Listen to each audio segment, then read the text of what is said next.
This is hidden to many people. Devil deceive even our fellow Christians, they not see we already in the end times. Jesus is coming back, please repent today and receive Jesus.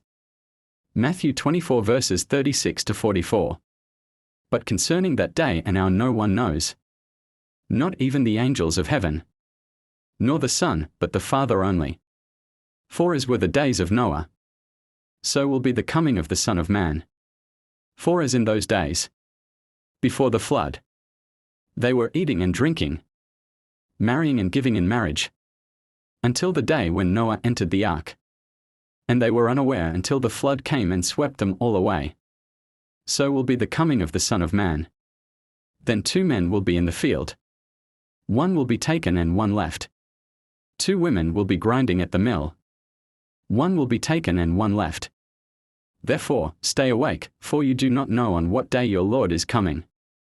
But know this, that if the master of the house had known in what part of the night the thief was coming, he would have stayed awake and would not have let his house be broken into.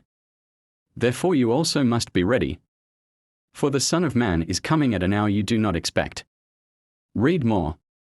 In response to the disciples asking, when will these things be? Matt 24:3, Jesus says no one knows, not even the Son, but the Father only. In his incarnate life, Jesus learned things as other human beings learned them. Luke 2 verse 52. Hebrews 5 verse 8.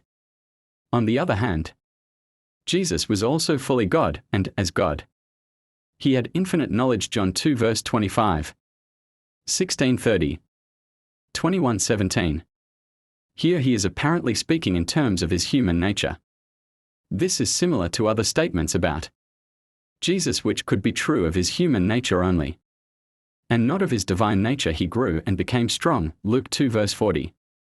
Increased in stature, Luke 2 verse 52. Was about 30 years old, Luke 3 verse 23.